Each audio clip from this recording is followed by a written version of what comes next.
This video is for lesson 9-3 about the inverse of a relation. Recall that a function is a relation that assigns one value of the range to each value of the domain.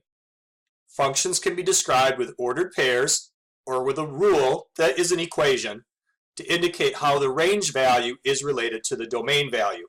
Here's an example, function f. It's described with this rule or this equation. Y values are equal to 2 times the x value plus 1. Function f links a number to one more than twice that number. For instance, f of 3 equals 7. We had studied evaluating functions in an earlier chapter. To figure out f of 3, you replace the letter x with 3 and then follow the rule. 2 times 3 plus 1, that makes 7. Here's another example. Function g, and here's the rule for function g. The purpose of the rule is to describe how y is related to x.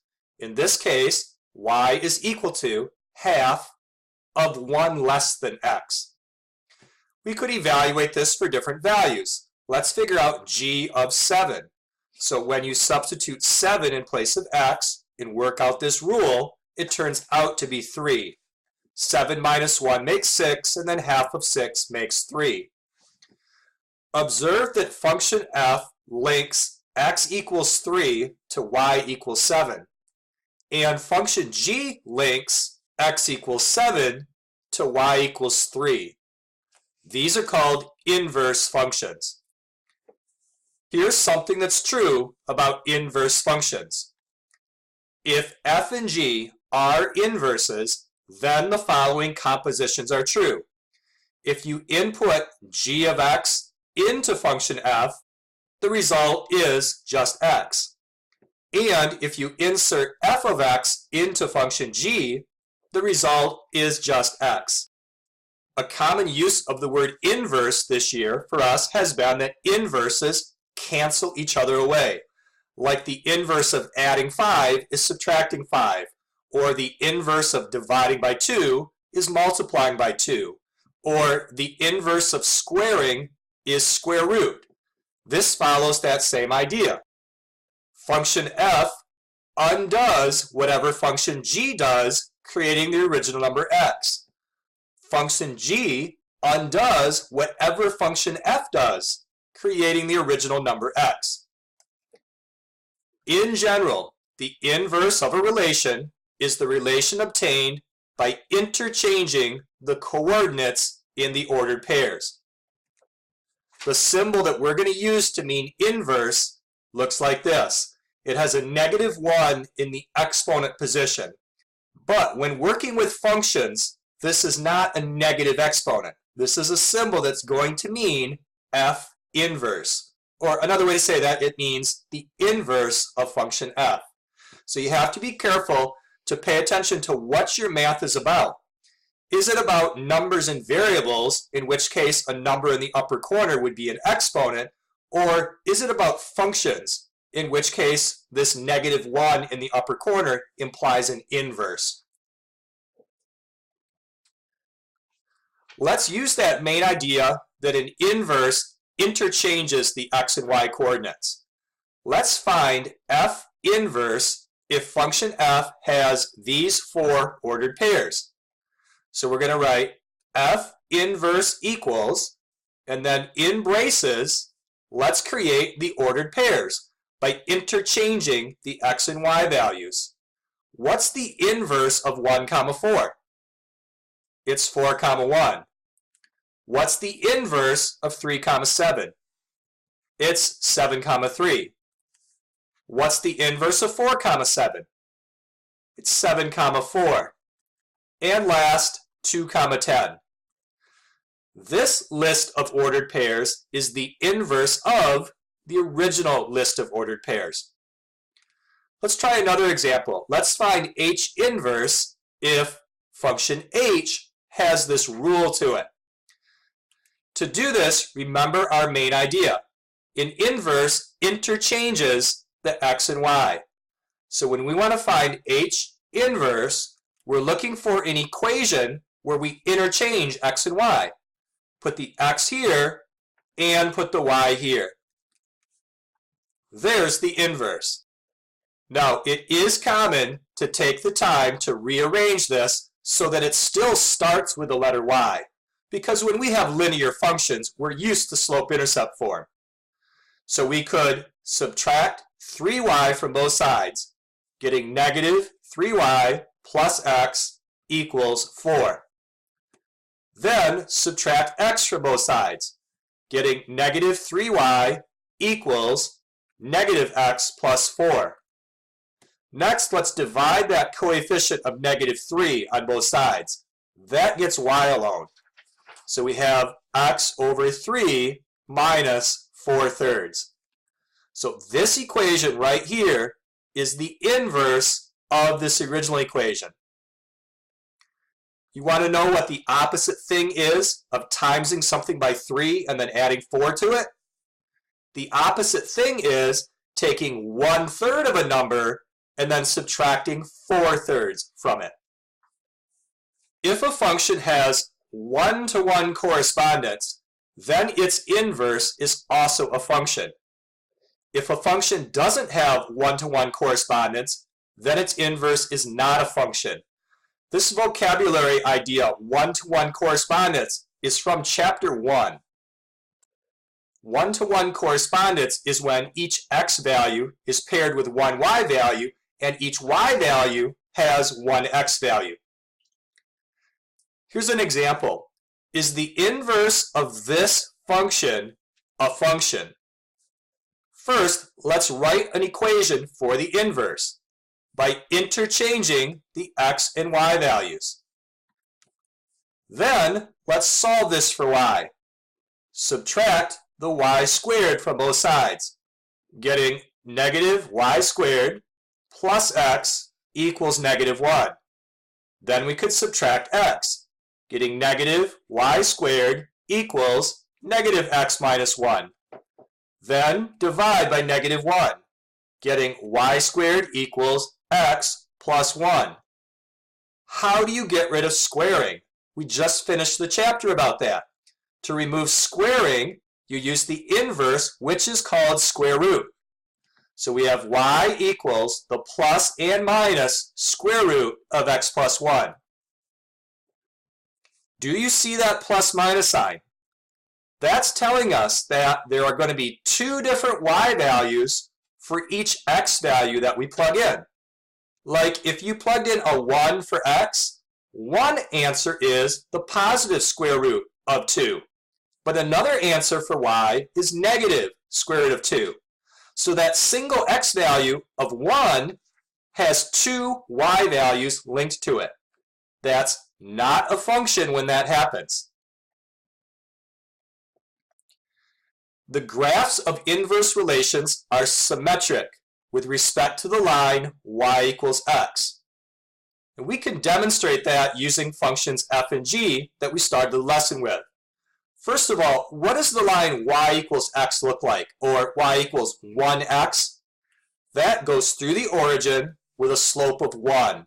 So up 1 over 1, up 1 over 1. It is a diagonal line going right through the corners of the grid squares. This line has the equation y equals x.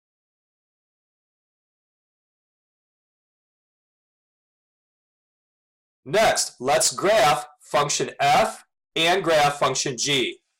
I'm going to do function f in blue ink. It is in slope-intercept form. The y-intercept is at 1, so there's a dot at the y-axis at 1. The slope is positive 2, so up 2 over 1, up 2 over 1, up 2 over 1. We could even go downwards. Down 2, left 1, down 2, left 1, and so on. And then carefully draw a nice straight line through those dots. This blue line is the graph of function f. Now I'm going to graph function g in red ink. This isn't slope-intercept form, which makes it difficult to graph. Let's take the time to make slope-intercept form. 1/2 times x is 1/2 x, and 1/2 times 1 is -1/2. Now it's easier to graph. The y-intercept is -1/2. So on the y-axis, go halfway to the first mark and put a dot. The slope is this 1/2, or rise 1 over 2. So let's do that. Up 1 unit, now we're halfway in between 0 and 1, and then over 2. Up 1 unit, again, we're halfway between the grids, and then over 2. Up 1 unit, over 2. We could even do this going down and left. So down 1 unit, left 2. Down 1 unit, left 2. Now carefully draw in that red line.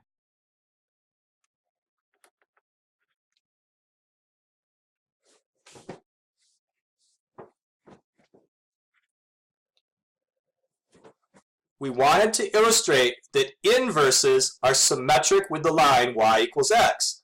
Do you agree that the blue line and the red line are mirror images across the line y equals x? Next example, let's graph the function y equals x squared plus 1 and its inverse. And then the question is the inverse a function?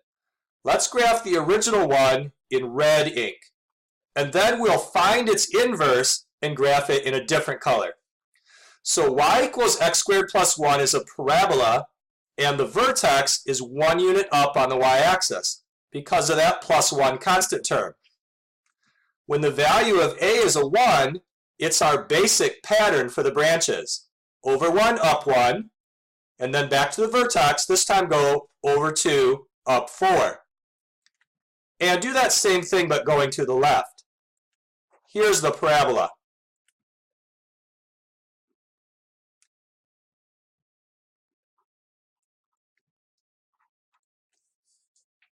Now we want to graph the inverse. We have two ways to do this. First, we could use algebra to make an equation of the inverse. We had done that earlier. That's where you interchange x and y, and then you solve for y. Other way we can do this is by making use of this idea that on a graph, inverses are reflections over the line y equals x.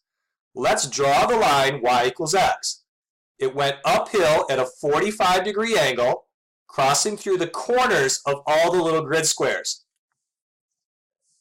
It's really important you do this accurately.